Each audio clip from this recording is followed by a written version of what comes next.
pero no son más que simples pródromos que no hemos reconocido.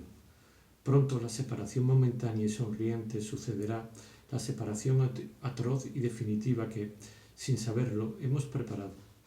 Venga a mi cuarto dentro de 5 minutos para que pueda verle un poco, querido. Será muy amable por su parte. Pero luego me dormiré enseguida, porque estoy como muerta. De hecho, fue una muerta lo que vi cuando, al poco rato, entré en su cuarto. Se había dormido nada más acostarse. Las sábanas, enrolladas como un sudario alrededor de su cuerpo, habían adquirido, con sus bellos pliegues, una rigidez de piedra. Como en ciertos juicios finales de la Edad Media, se hubiera dicho que sólo la cabeza surgía fuera de la tumba, aguardando en su sueño la trompeta del arcángel. Aquella cabeza había sido sorprendida por el sueño casi caída, con el pelo hirsuto, y al ver allí acostado aquel cuerpo insignificante, me preguntaba qué tabla de logaritmos constituía para que todas las acciones en las que había podido verse envuelto, desde una presión del codo hasta un roce de vestido, pudieran causarme, extendidas al infinito de todos los puntos que había ocupado en el espacio y en el tiempo, y de vez en cuando bruscamente reavivada en mi recuerdo, unas angustias tan dolorosas, y que sin embargo yo sabía determinadas por impulsos, por deseos suyos que en ella misma, 5 años antes, 5 años después, me hubieran resultado tan indiferentes. Era una mentira, pero una mentira para la que no tenía el valor de buscar otra solución que mi muerte.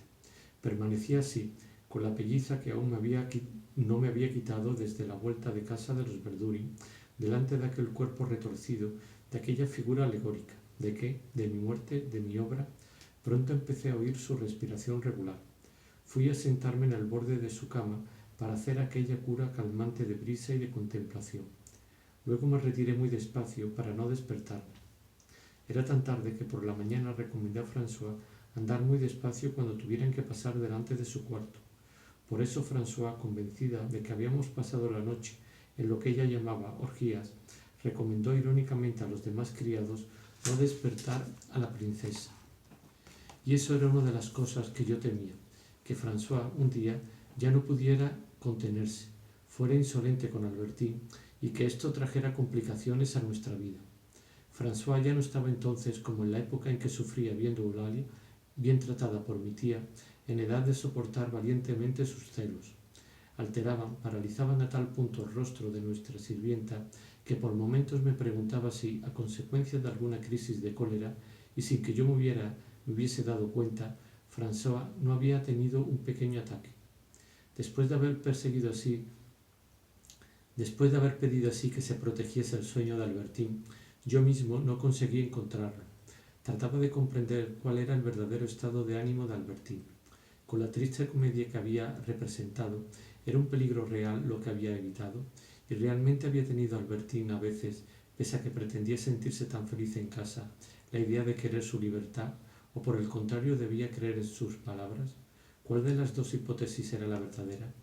Si me ocurría a menudo, si debía ocurrirme sobre todo extender un caso de mi vida pasada hacia las dimensiones de la historia cuando quería comprender un acontecimiento político, inversamente cuando aquella mañana no cesé de identificar, pese a tantas diferencias, y para intentar comprenderlo, el alcance de nuestra escena de la víspera con un incidente diplomático que acababa de producirse.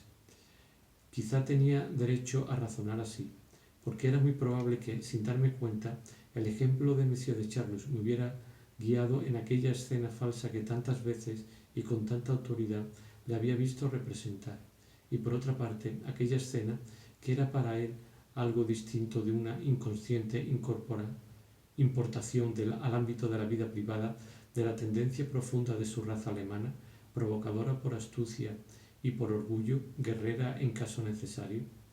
Como diversas personas, entre ellas el príncipe de Mónaco, habían sugerido al gobierno francés la idea de que, si no se separaba de Messier de Clase, la amenazadora Alemania declararía efectivamente la guerra. Al ministro de Asuntos Exteriores se le había pedido que dimitiera. En consecuencia, el gobierno francés había admitido la hipótesis de una intención de hacernos la guerra si no cedíamos, mas otras personas opinaban que solo se había tratado de un simple farol, y que si Francia hubiera aguantado a Alemania no habría sacado la espada. Probablemente el escenario no era no solo distinto, sino casi inverso, dado que Albertine no había proferido nunca la amenaza de romper conmigo, pero un conjunto de impresiones me había hecho creer que pensaba en ella como el gobierno francés lo había creído de Alemania.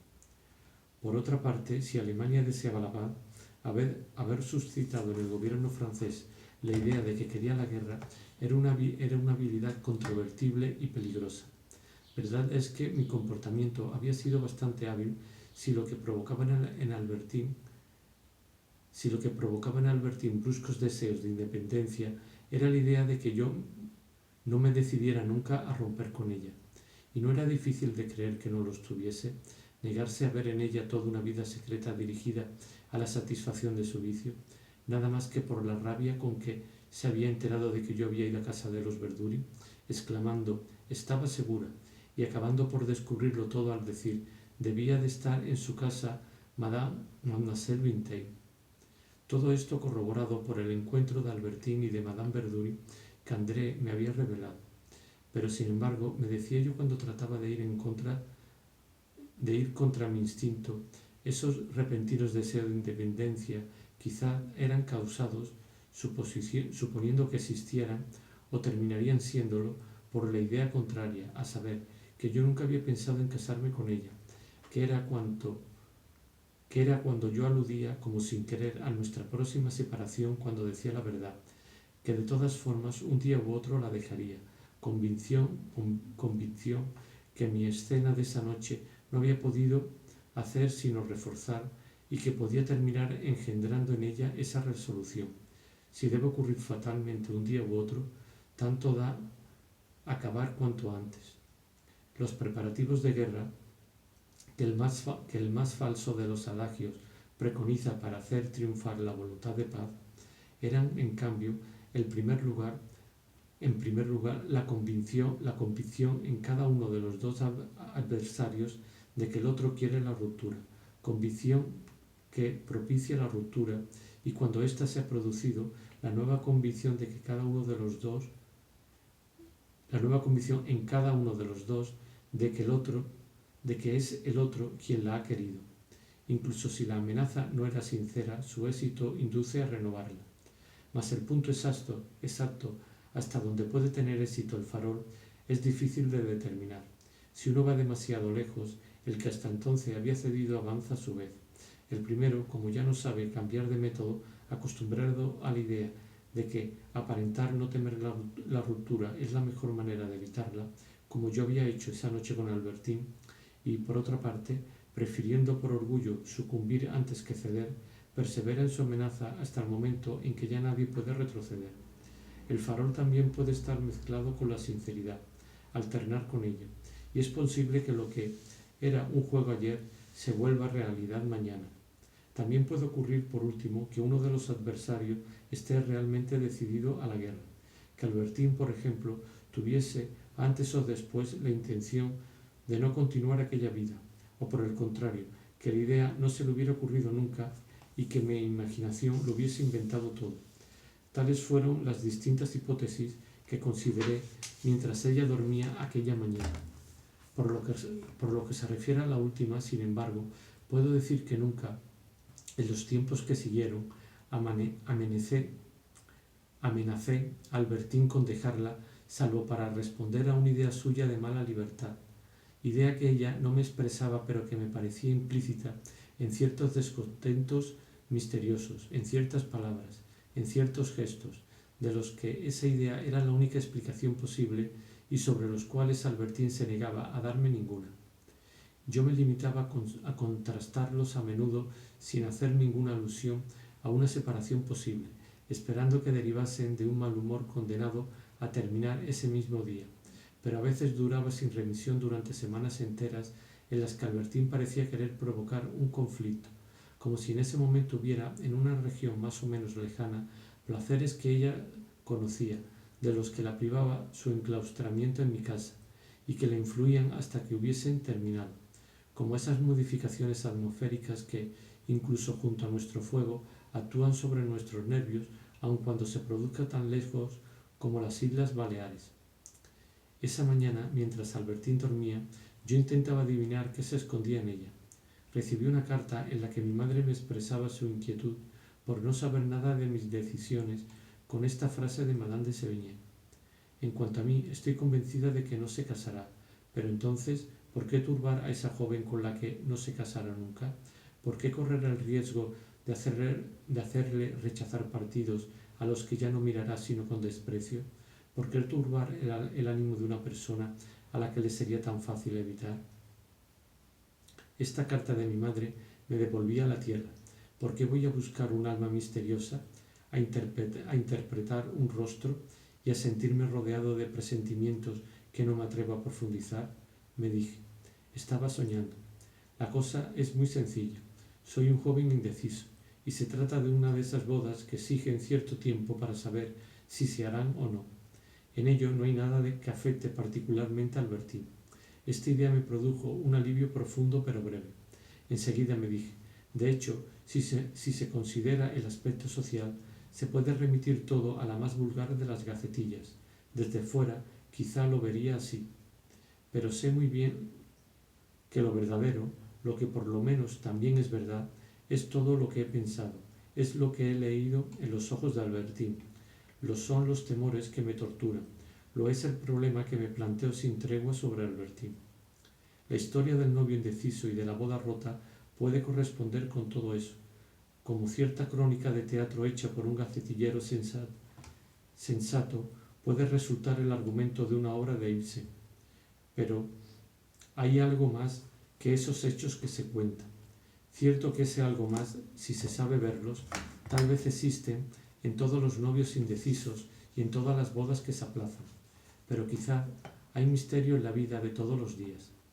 Podía descuidar ese misterio cuando concernía a la vida de los otros, pero la de Albertín y la mía la vivía por dentro.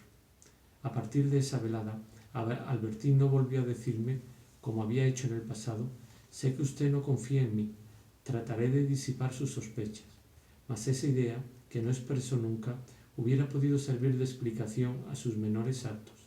No solo se las arreglaba para no estar nunca sola un momento, de modo que yo no pudiese ignorar lo que había hecho si no creía sus propias declaraciones, sino incluso cuando tenía que telefonear a André, o al garaje, o al picadero, o a cualquier otro sitio, pretendía que era demasiado aburrido quedarse sola para telefonear con todo el tiempo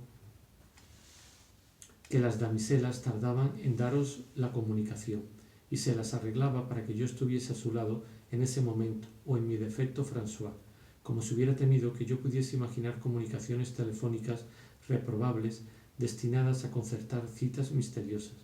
Por desgracia, nada de eso servía para tranquilizarme. Aimé me había devuelto la fotografía de Esther diciéndome que no era ella. Entonces, ¿había otras? ¿Quiénes? Remití esa fotografía a Bloch. La que yo habría querido ver era la que Albertín le había dado a Esther. ¿Cómo estaba en ella? Tal vez escotada. Quién sabe si no se habían fotografiado juntas. Pero no me atreví a hablarle de ello a Albertín, porque habría dado la impresión de no haber visto la fotografía, ni habló con quien no quería parecer interesado en Albertín. Y es sabida que a todo el que hubiera conocido mis sospechas y su esclavitud habría parecido tan cruel para mí y para Albertín. Desde fuera, para François, pasaba por una vida de placeres inmerecidos que sabía ganarse con habilidad aquella zalamera y, como decía François, que empleaba mucho más ese femenino que el masculino por sentir más envidia de las mujeres, a aquella charlatanesa. François, incluso porque al contacto conmigo había enriquecido su vocabulario con términos nuevos, pero adaptándolos a su aire, decía de Albertín que nunca había conocido a nadie de tal perfidiez, que sabía sonsacarme los cuartos, haciendo muy bien la comedia, cosa que François, que tomaba con la misma facilidad lo particular por lo general que lo general por lo particular, y que no tenía más ideas bastante vagas sobre la distinción de los géneros en el arte dramático, llamaba saber hacer la pantomima. De ese error sobre nuestra verdadera vida, de Albertín y mía, tal vez yo mismo fuese un poco responsable por las vagas confirmaciones que, hablando con François, dejaba hábilmente escapar, bien por deseo de hacerle rabiar, bien por parecer, si no amado, al menos feliz. Y sin embargo, mis celos y la vigilancia que yo ejercía sobre Albertín y de los que tanto hubiese querido que no se diera cuenta François, ésta no tardó en adivinarlos, guiada, como el espiritista que encuentra un objeto con los ojos vendados, por aquella intuición que tenía de las cosas capaces de hacerme sufrir, y no se dejaba apartar del objetivo por las mentiras que yo podía decir para despistarla, y también por aquel odio hacia Albertín que empujaba a François más aún que a creer más felices y más taimadas comediantas de lo que eran sus enemigas, a descubrir lo que podía perderlas y a precipitar su caída. Desde luego, François nunca le había hecho escenas a Albertín. Yo me preguntaba si Albertín, al sentirse vigilada, no realizaría por sí misma esa separación con que yo la había amenazado, porque la vida, al cambiar, hace realidades con nuestras fábulas. Cada vez que oía abrir una puerta me estremecía igual que durante su agonía la abuela cada vez que yo llamaba. No quería yo que saliese sin habérmelo dicho, pero era mi inconsciente el que lo pensaba, como era el inconsciente de la abuela el que palpitaba al oír los campanillazos cuando ya estaba privada del conocimiento. Una mañana incluso sentí de golpe la brusca inquietud de que hubiese no solo salido, sino que se hubiera marchado. Acababa de oír una puerta que me había parecido precisamente la puerta de su cuarto. Fui a paso de lobo hasta aquel cuarto. Entré, me quedé en el umbral. En la penumbra las sábanas estaban hinchadas, en semicírculo. Debía de ser Albertín, que dormía con el cuerpo encogido, los pies y la cabeza hacia la pared. Solo el pelo de aquella cabeza, abundante y negro, sobresaliendo de la cama, me hicieron comprender que era ella, que no había abierto su puerta ni se había movido, y sentí aquel semicírculo inmóvil y viviente que contenía toda una vida humana y que era la única cosa que tenía valor para mí. Sentí que aquel cuerpo estaba allí, en mi posesión dominadora. Mas yo conocía el arte de la insinuación de François, el partido que sabía sacar de una escenificación significativa, y no puedo creer que se haya resistido a hacer comprender a diario a Albertín el papel humillado que ésta desempeñaba en la casa, enloqueciéndola con la pintura, sabiamente exagerada, del enclaustramiento a que estaba sometida. Una vez encontré a François calados unos gruesos lentes, hurgando en mis papeles y poniendo en su sitio uno en el que yo había notado un relato sobre Swann y su imposibilidad de prescindir de Odette. ¿Lo había dejado ella por descuido en el cuarto de Albertín? Además, por encima de todas las indirectas de François, que por debajo no había sido más que su orquestación susurrante y pérfida, es verosímil que había debido de elevarse más alta, más nítida, más insistente, la voz acusadora y calumniosa de los Verduri, irritados al ver que Albertín me retenía involuntariamente y yo a ella voluntariamente lejos del pequeño clan. En cuanto al dinero que yo gastaba por Albertín, me resultaba casi imposible ocultárselo a François, porque no podía ocultarle ningún gasto. François tenía pocos defectos, pero esos defectos habían creado en ella, para servirlos, auténticas dotes que a menudo le faltaban fuera del ejercicio de esos defectos. El principal era la curiosidad aplicada al dinero gastado por nosotros en alguien que no fuera ella. Si yo tenía una factura que pagar, una propina que dar, por más que me apartase, ella siempre encontraba un plato que guardar, una servilleta que recoger, algo que le permitiera acercarse, y a poco tiempo que la dejase, despidiéndola furioso, aquella mujer que casi no veía, que apenas sabía contar, guiada por ese mismo gusto por el que un sastre nada más veros calcula instintivamente el paño de vuestro traje y no puede dejar incluso de palparlo, o por el de un pintor, o por el que un pintor es sensible a un efecto de colores, François miraba a hurtadillas, calculaba instantáneamente lo que yo daba. Si, para que no pudiese decirle a Albertín que sobornaba a su chofer, me adelantaba y, disculpándome por la propina, decía: he querido ser amable con el chofer, le he dado 10 francos. La implacable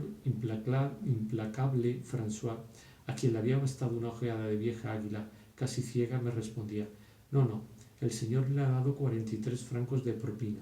Él le ha dicho al señor que eran 45 francos. El señor le ha dado 100 francos y él solo le ha devuelto 12 francos. Había tenido tiempo de ver y de contar el importe de la propina que yo mismo ignoraba. Si el propósito de Albertín era devolverme la calma, lo consiguió en parte. Por lo demás, mi razón no exigía sino probarme que me había equivocado sobre los malvados planes de Albertín, igual que quizá me había equivocado sobre sus instintos viciosos. En cuanto al valor de los argumentos que mi razón me proporcionaba, es probable que tuviese en cuenta mi deseo de encontrarlos buenos. Mas para ser equitativo y tener alguna posibilidad de ver la verdad, a menos de admitir que sólo se la pueda conocer mediante el presentimiento, mediante una emanación telepática, no debía pensar que, si mi razón, tratando de curarme, se dejaba llevar por mi deseo, en cambio, en lo relativo a Mlle Vinteuil, a los vicios de Albertín, en sus intenciones de llevar otra vida, a su proyecto de separación de mí, que eran otros tantos colorarios de sus vicios, mi instinto había podido, para tratar de ponerme enfermo, dejarse extraviar por mis celos. Por otra parte, su secuestro, que Albertín se las arreglaba para volver absoluto de modo tan ingenioso, al eliminar mi sufrimiento, fue eliminando también mis sospechas, y de nuevo pude encontrar en la presencia de Albertín, cuando la noche volvía a traerme mis angustias, el sosiego de los primeros días. Sentada al lado de mi cama, hablando conmigo de uno de aquellos vestidos o de aquellos objetos que yo no cesaba de regalarle, procurando hacer su vida más dulce y más bella su cárcel, no sin temer a veces que compartiera la opinión de aquella Madame de la Rochefoucauld que, a alguien que le preguntaba si no estaba contenta de vivir en una morada tan bella como Liancourt, respondió que no conocía cárcel bella. Así, si yo había preguntado a Monsieur de Charlus sobre las viejas vajillas de plata francesa, fue porque cuando pensamos en comprar un yate, proyecto juzgado y realizable por Albertín, y también por mí cada vez que, volviendo a creer en su virtud, disminuían mis celos, dejando de compartir otros deseos en los que ella no intervenía y que también exigían dinero para ser satisfechos, por si acaso, y sin que por lo demás mi amiga creyese que alguna vez tendríamos uno, habíamos pedido consejo al Stier.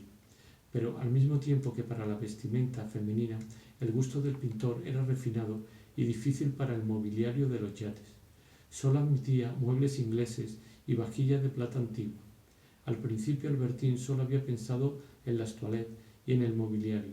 Ahora le interesaba la platería, y esto la había llevado, desde que habíamos vuelto de Balbec, a leer obras sobre el arte de la platería, sobre los punzones de los antiguos cinceladores. Pero como fue fundida en 2 ocasiones, en el momento de los tratados de Utrecht, cuando el propio rey, imitando en esto a los grandes señores, entregó su vajilla, y en 1789, la platería antigua es rarísima. Por otro lado, aunque los modernos orfebres han reproducido toda esa platería a partir de los diseños de Pont-aux-Choux, el Stier consideraba esa antigüedad nueva indigna de entrar en la casa de una mujer de gusto, aunque fuese una morada flotante. Yo sabía que Albertín había leído la descripción de las maravillas de Roetiers. Había hecho para Madame du Barry, que Roetiers había hecho para Madame du Barry. Se moría de ganas, si aún existían algunas piezas, por verlas, y yo por regalárselas. Hasta había empezado unas bonitas colecciones que ordenaba con gusto delicioso en una vitrina y que yo no podía mirar sin enternecimiento y sin temor, porque el arte con que las disponía era el arte hecho de paciencia, de ingeniosidad, de nostalgia, de necesidad de olvido al que se entregan los cautivos. En cuanto a las toilettes, en ese momento lo que más le gustaba era todo lo que hacía Fortuny.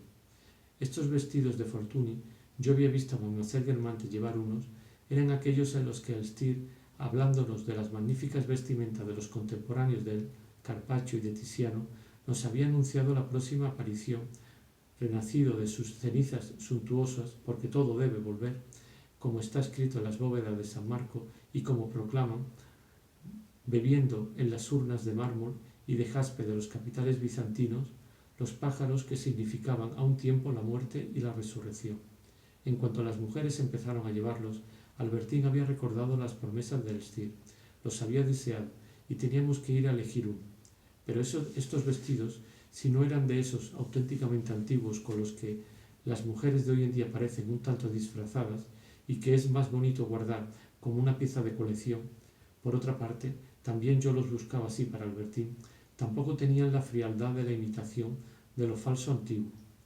Eran más bien del estilo de los decorados de Sèvres, de Basque y de Benoist, que en ese momento evocaban en los ballets rusos las épocas artísticas más amadas, con la ayuda de obras de arte impregnadas de su espíritu y sin embargo originales.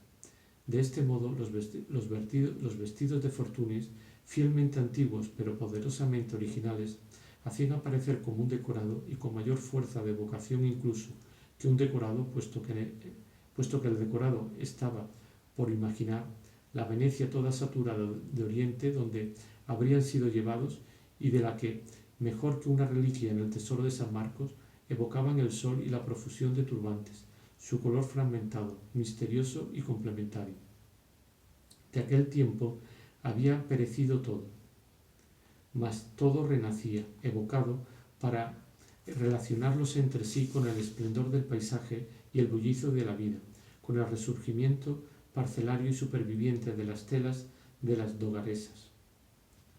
Una o dos veces quise pedir consejo sobre este particular a Madame de Guermantes, pero a la duquesa no le gustaban las toilettes que disfrazan. Ella misma nunca estaba tan bien como de terciopelo negro con diamantes, y para vestidos como los de Fortuny su consejo no era de mucha utilidad.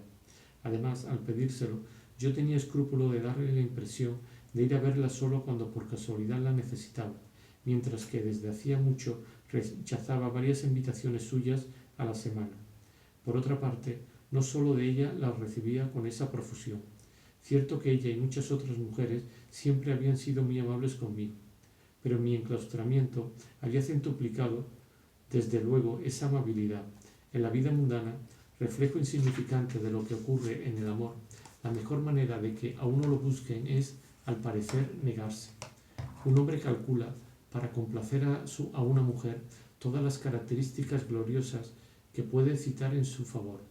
Varía constantemente su indumentaria, vigila su aspecto, y no recibe de ella una sola de las atenciones que le prodiga otra a la que, aun engañándola, y a pesar de presentarse ante ella desaliñado y sin artificio alguno para agradar, se ha ganado para siempre. Del mismo modo, si un hombre lamentara no ser bastante solicitado en sociedad, no le aconsejaría yo que aumentase el número de visitas y se procurase un carruaje más hermoso. Le aconsejaría no acudir a ninguna invitación, vivir encerrado en su cuarto, no dejar entrar en él a nadie, y entonces harían cola delante de su puerta. O mejor dicho, no se lo aconsejaría, porque esa es una manera segura de ser buscado que solo tiene éxito como la de ser amado, es decir, si no la hemos adoptado para eso, sino, por ejemplo, si no salimos efectivamente de la habitación porque estamos gravemente enfermos, o porque creemos estarlo, o porque tenemos encerrada en ella a un amante que preferimos al gran mundo, o por las tres cosas a la vez, que, por esa razón, sin conocer la existencia de esa mujer, y simplemente porque lo rechazamos, nos preferirá a todos los que se ofrecen y que se consagrará a nosotros.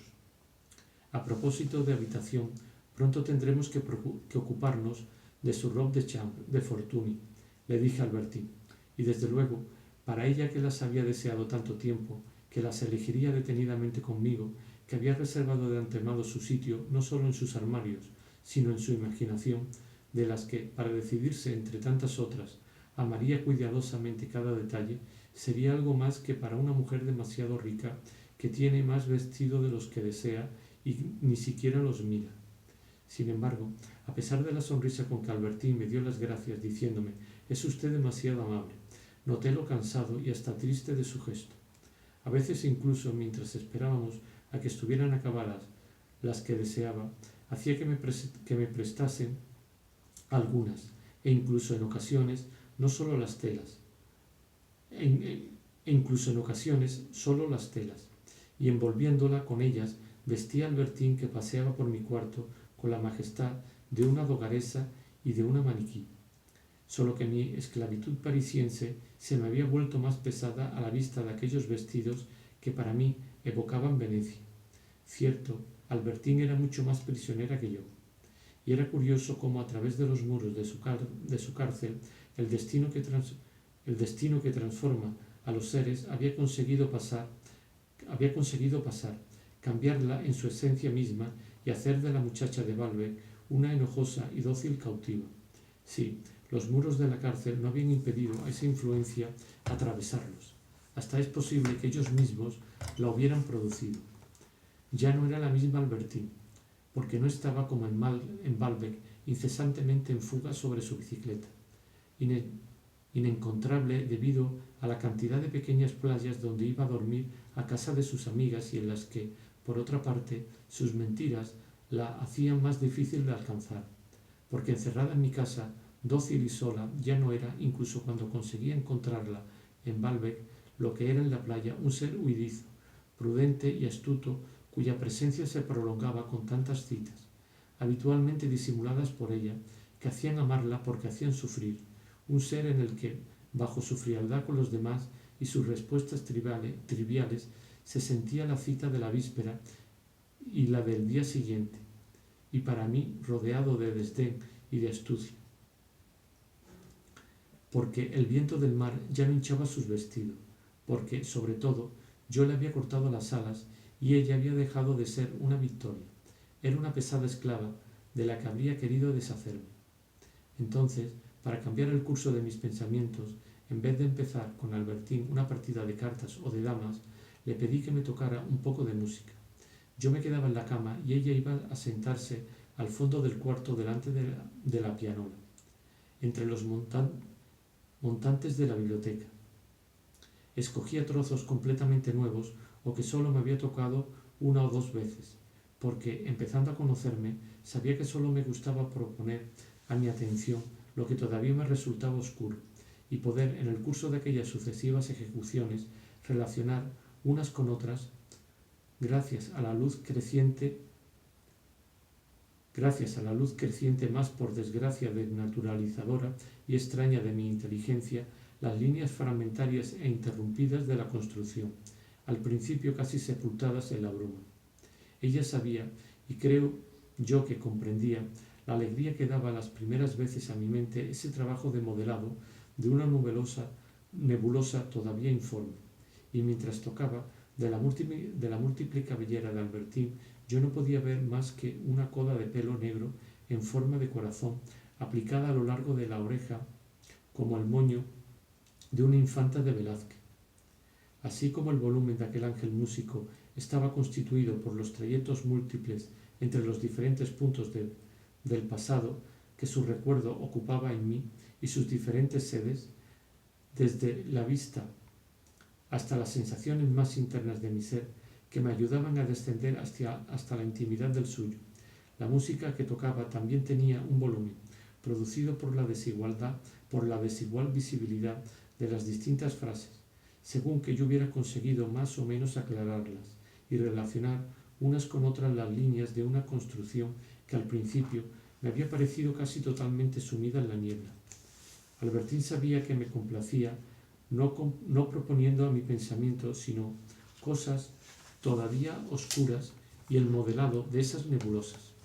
Adivinaba que a la tercera o cuarta ejecución mi inteligencia, tras haber alcanzado y por consiguiente colocado a la misma distancia todas las partes y no teniendo más actividad que desplegar respecto a ellas, las había extendido recíprocamente e inmovilizado en un plano uniforme. Sin embargo, todavía no pasaba a un nuevo trozo porque, quizás sin darse bien cuenta del trabajo que en mí se producía, sabía que en el momento en que el trabajo de mi inteligencia había llegado a disipar el misterio de una obra, era muy raro que en el curso de su nefasta tarea no hubiese atrapado por compensación tal o cual revelación provechosa. Y el día en que Albertine decía: «Este rollo se lo vamos a dar a François para que nos lo cambie por otro», era muy probable que para mí hubiese un trozo de música menos en el mundo, pero una verdad más. Había visto tan claro que sería absurdo tener celos de Mademoiselle Vintel y de su amiga, porque Albertine no trataba en absoluto de volver a verlas, y de todos los planes de vacaciones que habíamos hecho, ella misma había descartado Combray, tan próximo a Montjuïc, que muchas veces Lo que le pedía a Albertín que me tocase y sin que ello me hiciera sufrir era la música de Bintel. Solo una vez esa música de Bintel había sido para mí causa indirecta de celos. En efecto, sabedora de que yo se la había oído tocar a Morel en casa de Madame Verdurin, Albertín me habló del violinista una noche manifestándome un vivo deseo de ir a oírle, de conocerle. Ocurrió 2 días después precisamente de haber conocido yo la carta involuntariamente interceptada por Monsieur de Charlus de Lea Morel. Me pregunté si Lea no le había hablado a él de Albertín. Las palabras gran guarra, gran viciosa, volvieron a mi mente con horror. Pero precisamente porque de este modo la música de Bintel se vinculó dolorosamente a Lea, no a Mademoiselle Bintel y a su amiga, una vez aplacado el dolor causado por Lea, pude oír esa música sin sufrir. Un mal me había curado de la posibilidad de los otros.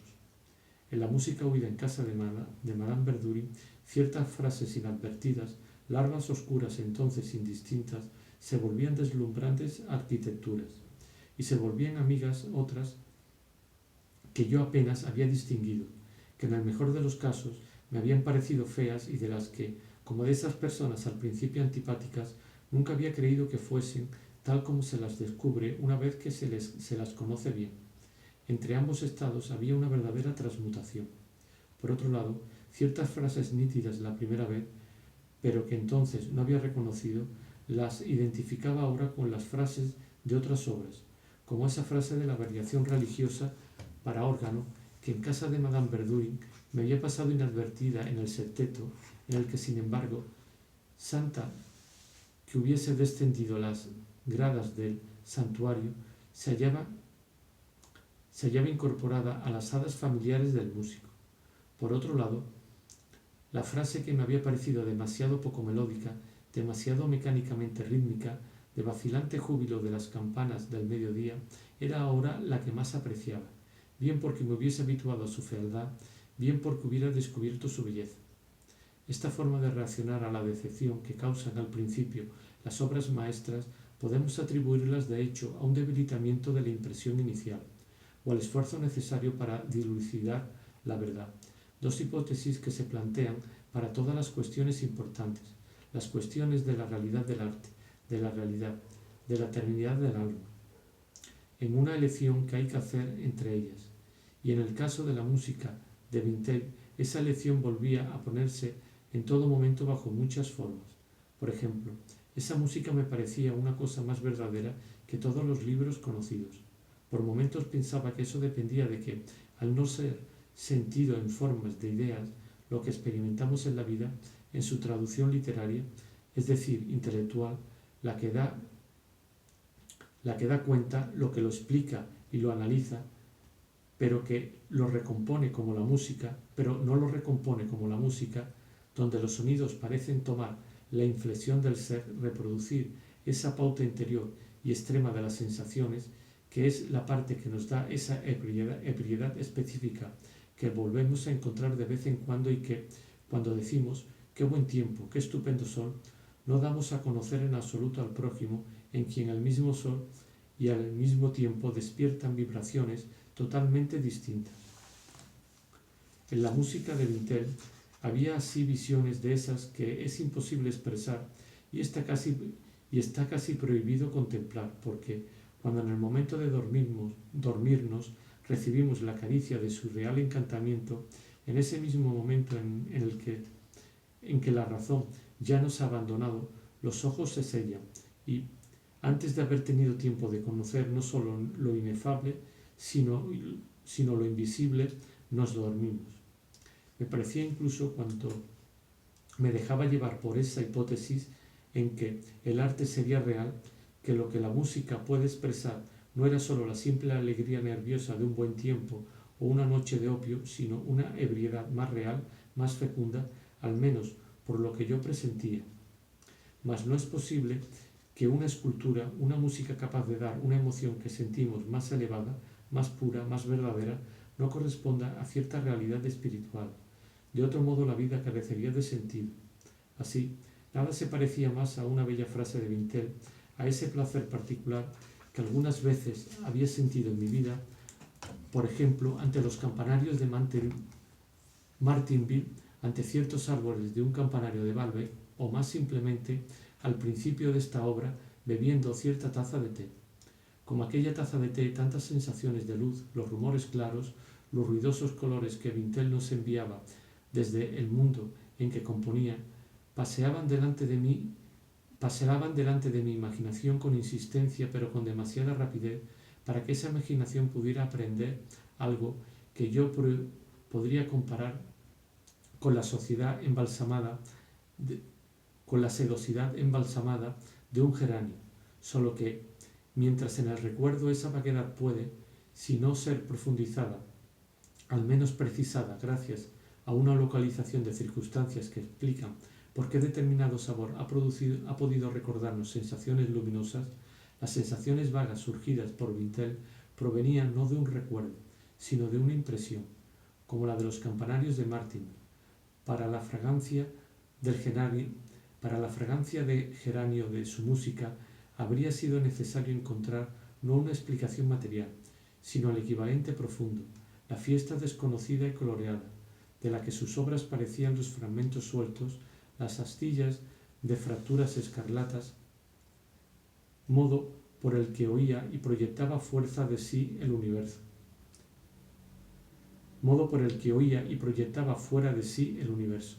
En esto, en esa cualidad desconocida de un mundo único y que ningún otro músico nos había hecho ver nunca, quizá consistía, le decía yo a Albertín, la prueba más auténtica del genio, mucho más que el contenido de la obra misma.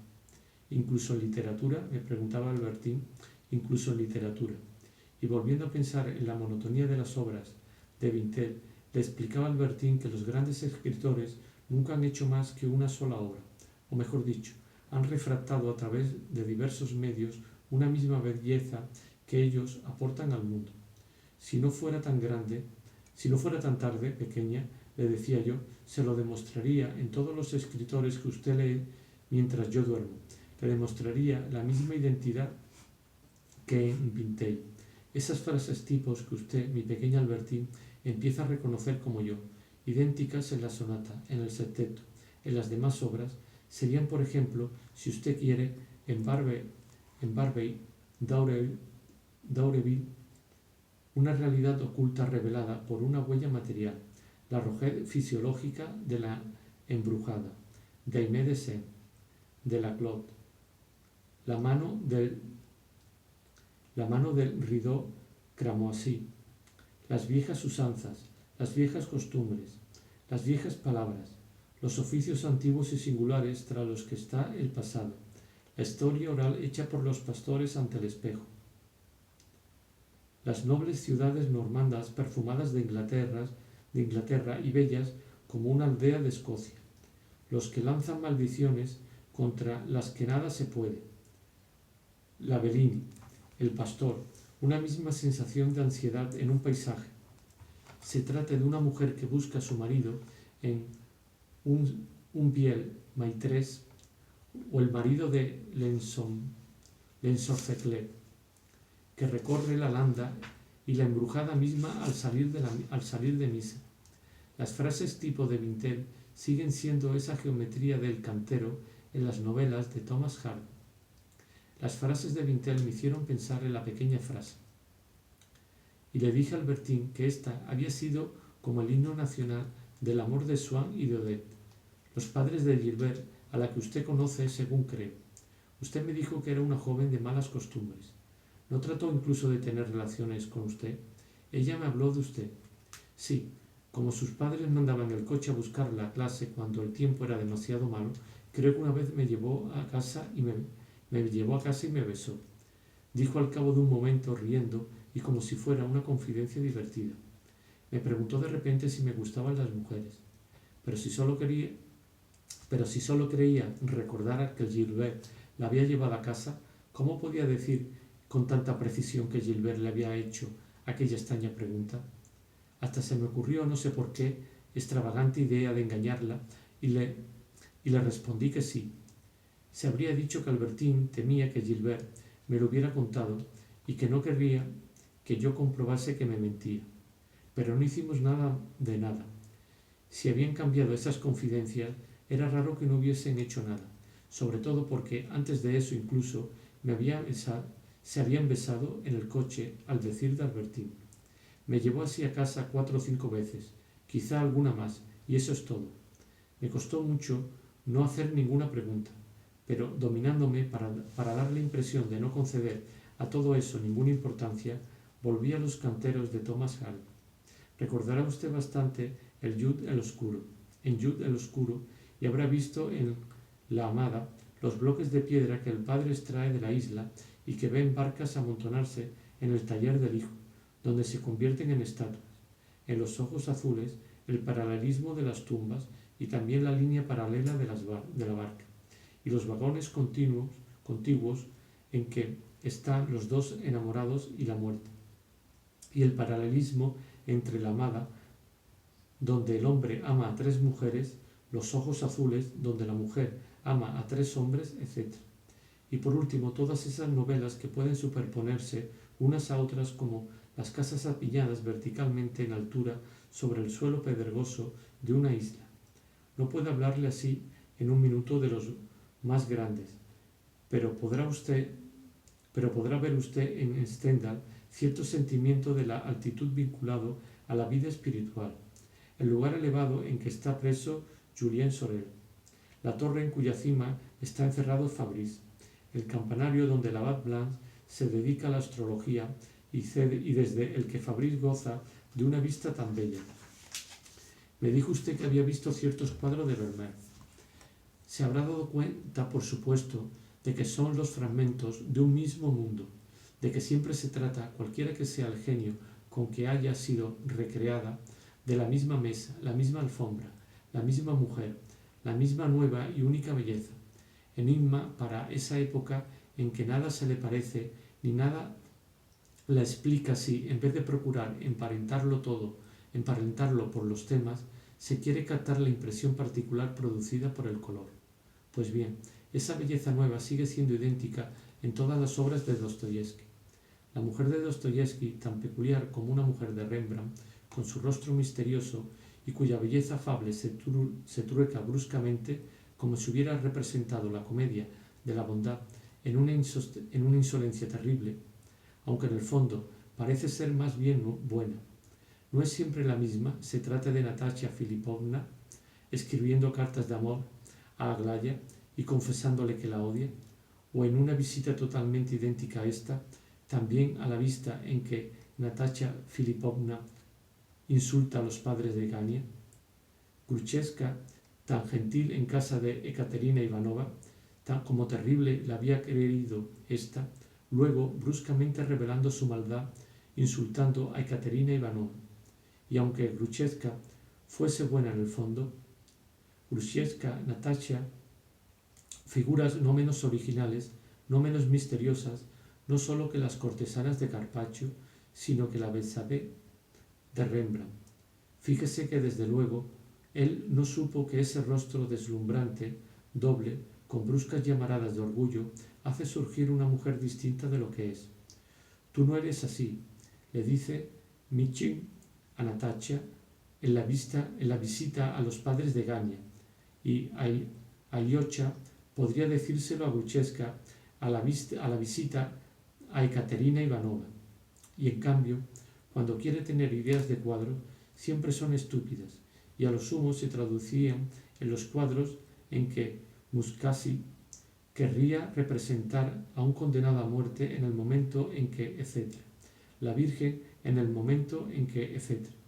Pero, volviendo a la belleza nueva que Dostoyevsky ha aportado al mundo, así como en Vermeer hay creación de una cierta alma, de un cierto color de los paños y los lugares, en Dostoyevsky no solo hay creación de seres, sino de moradas, y la casa del asesinato en Crimen y Castigo, con su Brodnik, no es tan maravillosa como la obra maestra de la casa del asesino en Dostoyevsky.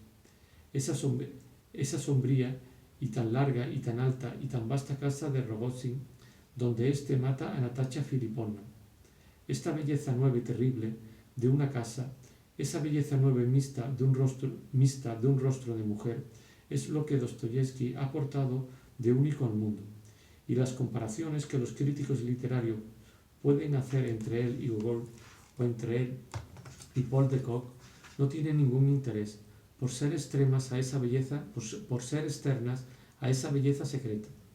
Por otra parte, si le he dicho de qué novela, que de novela a novela se trata de la misma escena, en el seno de una misma novela las mismas escenas, los mismos personajes se reproducen cuando la novela es muy larga. Podría demostrárselo muy fácilmente en Guerra y Paz, y cierta escena en un coche. No quería interrumpirle, pero al ver que abandona usted a Dostoyevsky, tenía miedo a olvidarlo. ¿Qué quería decir el otro día, querido, cuando me dijo «Es como el lado Dostoyevsky de Madame de Sévigné»? Le confieso que no lo comprendí. Me parece tan distinto. Venga acá, querida niña, que le dé un beso para agradecerle que recuerde también lo que digo. Luego volverá a la pianola. Y confieso que lo que le dije era bastante idiota, pero lo dije por dos razones. La primera es una razón particular. Resulta que Madame de Sévigné, como Steele, como Dostoyevsky, en vez de presentar las cosas según el orden lógico, es decir, empezando por la causa, nos muestra primero el efecto, la ilusión que nos impresiona. Así es como Dostoyevsky presenta a sus personajes. Sus acciones nos parecen tan engañosas como esos efectos del Steele en el que el mar parece estar en el cielo. Luego, nos asombra muchísimo saber que ese hombre taimado es en el fondo excelente, o lo contrario. Sí, póngame un ejemplo en Madame de Sévigné. Admito, le respondí riendo, que está muy traído por los pelos, pero, en fin, podría encontrar ejemplos. Aquí tiene una descripción. ¿Pero Dostoyevsky asesinó alguna vez a alguien? Todas las novelas suyas que conozco podrían titularse La historia de un crimen. Es una obsesión en él, no es natural que siempre hable de eso. No lo creo, mi pequeño Albertín, conozco mal su vida. Seguro que, como todo el mundo, conoció el pecado en una forma u otra, y probablemente en una forma prohibida por las leyes. En ese sentido debía de ser un poco criminal, como sus héroes, que por otro lado no lo son del todo, que se condenan con circunstancias atenuantes, y quizá ni siquiera merecía la pena que fuese criminal. No soy novelista. Es posible que los creadores se sientan tentados por ciertas formas de vida que personalmente no han experimentado. Si voy con usted a Versalles, como hemos convenido, le enseñaré el teatro de los hombres honrados por excelencia, del mejor de los maridos, Cloderlos de Laclos, que escribió el más espantosamente perverso de los libros, y justo enfrente el de Madame de Genlis, que escribió cuentos morales y no se contentó con engañar a la duquesa de Orleans, sino que la torturó apartando de ella a sus hijos. De todos modos, admito que en Dostoyevsky esta preocupación por el asesinato tiene algo de extraordinario que me lo vuelve muy extraño. Ya me quedo estupefacto cuando oigo a Baudelaire decir: si la violación, el veneno, el puñal, el incendio, ¿es que nuestra alma no es bastante osada? Pero al menos puedo creer que Baudelaire no es sincero, mientras que Dostoyevsky, todo eso me parece lo más alejado de mí, a menos que haya en mí partes que ignoro, dado que no nos realizamos sino de forma sucesiva. En Dostoyevsky encuentro pozos increíblemente profundos, pero sobre algunos puntos aislados del alma humana. De todos modos, es un gran creador. En primer lugar, el mundo que pinta parece verdaderamente que ha sido creado por él. Todos esos bufones que reaparecen una y otra vez, todos esos Lebedev, Karamazov y Volvin, Segrev, ese increíble cortejo es una humanidad más fantástica que la que puebla la ronda de noche de Rembrandt. Y sin embargo, quizás solo es fantástica de la misma manera, es decir, por la iluminación y por el traje, y en el fondo es corriente. En cualquier caso, está a la vez llena de verdades, es profunda y única. Solo pertenece a Dostoyevsky. Casi hacen pensar en los bufones hacen pensar esos bufones en un oficio que ya no existe, como ciertos personajes de la comedia antigua, y sin embargo, cuántos aspectos verdaderos del alma humana revela. Lo que me revienta es la forma solemne en que se habla y se describe sobre Dostoyevsky. ¿Se ha fijado en el papel que el amor propio y el orgullo juegan en sus personajes? Se diría que para él el amor y el odio más desenfrenados, la bondad y la traición, la timidez y la insolencia, no son sino dos estados de una misma naturaleza. El amor propio, el orgullo, que impiden a Glaya, a Natacha, al capitán al que mi tía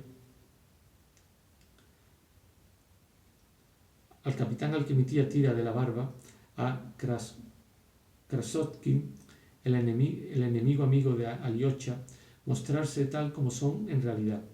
Pero todavía hay otras muchas grandezas. Conozco muy pocos libros suyos, pero no es un motivo escultórico y simple, digno de arte más antiguo, un friso interrumpido y luego continuado, en el que se desarrollaría la venganza y la expiación, el crimen del viejo Karamazov, que deja embarazada a la pobre loca, el movimiento misterioso, animal, inexplicado, por el que la madre, instrumento involuntario de las venganzas del destino, obedeciendo tan oscuramente a su propio instinto materno y quizá a una mezcla de resentimiento y de gratitud física por el violador, va a dar a luz a casa del viejo Karamazov.